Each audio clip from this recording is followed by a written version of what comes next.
Buenos días, compañeros y compañeras y maestra. Esta es mi presentación de la Gran Depresión de 1934. ¿Qué pasó después de la Gran Depresión de 1929? Dos acontecimientos extraordinarios vinieron a empeorar las cosas en 1930.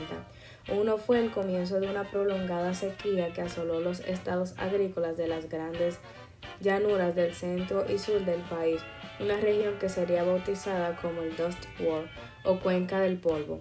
El segundo descalabro fueron las quiebras de bancos. La incertidumbre había llegado hasta tal punto que se retiraron grandes sumas de dinero de las tiendas, lo que unido a los impagos de préstamo obligó a muchos de ellas a cerrar y declararse insolventes. El número de bancarrotas alcanzó propiedades de epidemia en 1931. Se fueron a pique más de 2.000 bancos y con ellos miles de millones de dólares que tenían depositados sus clientes. La depresión toca a fondo. La situación económica se agravó aún más en 1932. Una ingente cantidad de trabajadores estaba en paro y muchos de los que trabajaban lo hacían a tiempo parcial. Miles de norteamericanos no pudieron hacer frente al pago de sus hipotecas y fueron desahuciados. Los precios agrícolas cayeron más de un 50% entre 1929 y 1932, lo que redujo drásticamente los ingresos de los agricultores, la mayoría de los cuales arrastraba deudas. En la industria manufacturera, la tasa de desempleo aumentó aún más que la media nacional. La producción se redujo a la mitad y en algunos sectores, como el de automóvil, hasta 3/4 partes. La miseria hizo su aparición y millones de norteamericanos vieron trastocado su modo de vida. Un sinfín de familias del campo, sobre todo los del estado de Dust Bowl, perdieron sus granjas y se vieron obligados a emigrar. Poblados de chabolas. Cada vez más personas se dedicaron a errar por el país viviendo de la mendicidad o de trabajos intermitentes. En las afueras de la ciudad proliferaron las tristemente célebres shantytowns o poblados de chabolas. Otras imágenes habituales de esos años fueron la cola de desempleados en busca de trabajo y el reguero de vagabundos pidiendo comida a lo largo de las líneas del ferrocarril.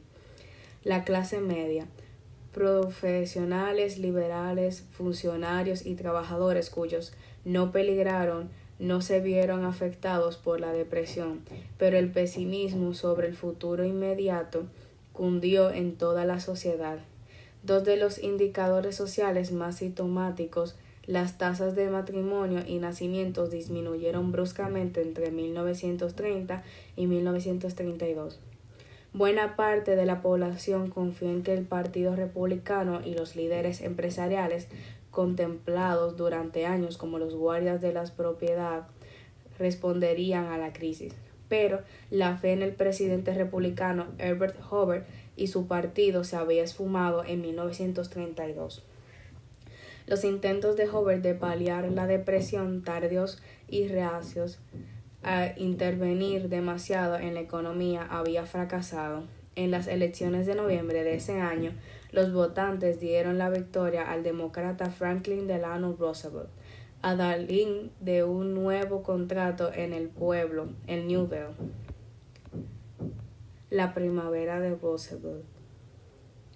Mientras aguardaba el traspaso de poderes, el país fue presa del pánico.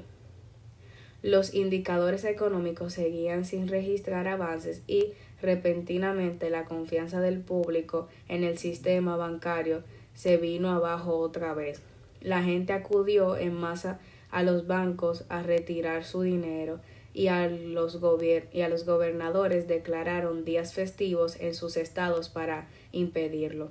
Con las tiendas cerradas, el comercio y la industria paralizaron casi por completo sus actividades. El día en el que Roosevelt tomó posesión de su cargo, el 4 de marzo de 1932, 1933, la situación era ya insostenible. En su discurso de investidura, Roosevelt prometió actuar rápido energéticamente, y así lo hizo. Las medidas de ayuda y recuperación económica se trasladaron con prontitud de la Casa Blanca al Capitolio, sede del Senado, y seguidamente el Congreso las aprobó.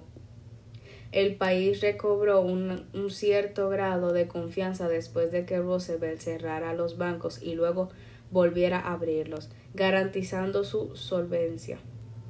Otras de las decisiones iniciales fueron sacar al país del patrón oro y aprobar una nueva ley agrícola con la que el presidente pudo inflar el dólar. Estas medidas alentaron las expectativas de una subida de los precios de los productos y del inicio de una recuperación económica. El punto del primer New Deal, tal como ha pasado a la historia el programa de reformas de 1933, fue la Agencia de Recuperación Nacional, encargada de recomponer y estabilizar el sector industrial y de aumentar los salarios de los trabajadores. La idea era acordar una subida de precios con los negocios y la industria, a cambio de que sus trabajadores obtuvieran un aumento de sueldo y el derecho a organizarse y negociar colectivamente. Ya fueron gracias a las innovaciones del primer New Deal o a pesar de ellas. Lo cierto es que la economía comenzó a repuntar a finales de 1933.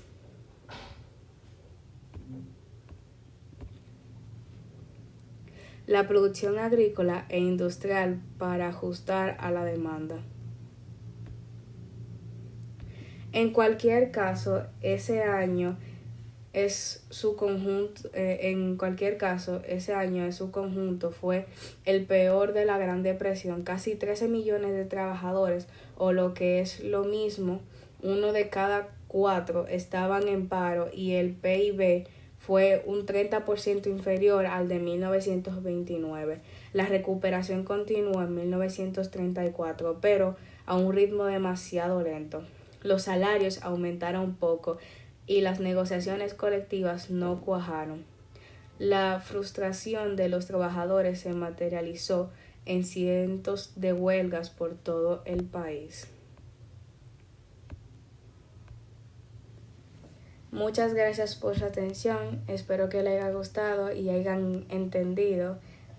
Hubo algunas cosas que están en inglés, entonces mi pronunciación es muy mala, pero espero que hayan entendido el video y les haya gustado. Y discúlpenme por el ruido, en mi casa no hay silencio. Gracias.